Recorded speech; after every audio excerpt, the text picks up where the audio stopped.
ជំរាបសួរទៅកាន់អស់លោកស្រីថ្ងៃទីគោរពនិងជាទីមេត្រីបាទស្វាគមន៍មកកាន់ខ្ញុំបាទប្រវិន KH បាទសាជាថ្មីម្ដងទៀតបាទថ្ងៃនេះខ្ញុំបាទដូចជាបដិកាមេរ៉ាមែនបាទប្រញានបាទប្រញានឥឡូវនេះយើងបកស្រាយជំរាបមកបត់ដោយសារតែកន្លងមកនោះគឺថាមានការខកខានវីដេអូរបស់យើងខានចាញ់យូរហើយបាទឥឡូវនេះគឺបានមកដល់ភូមិសាស្ត្រខេត្តកំពង់ស្ពឺម្ដងទៀតហើយបាទគឺយើងមកដល់ខាងក្រុងច្បារមនជីក្រុងច្បារមនទេបាទឥឡូវនេះកុំឲ្យខកខានពេលវេលាយូរបាទជុំធ្វើការមានចំណាប់អារម្មណ៍មួយគឺបកស្រាយចម្រៀងមួយបទគឺមកឃ្លៀបាទយកមកឃ្លៀចុះដោយមានការសនំពរតាមរយៈfan កន្លងមកហ្នឹងគឺថាគាត់ចង់ស្ដាប់ចម្រៀងខ្ញុំច្រៀងឥឡូវនេះបទដែលពេញយកបទតាក់បាទបទភីទីបាទតើអូនរងងារទេ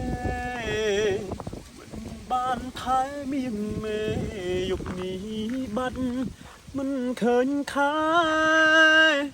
ដូចមងបាត់នំនូវីយោរសាន់បង្កាយារសាបកាយានឹកគ្រាមានស្ងួនបងក្រសោបអោបខ្លួននឹងខ្លួនកងក្ដៅ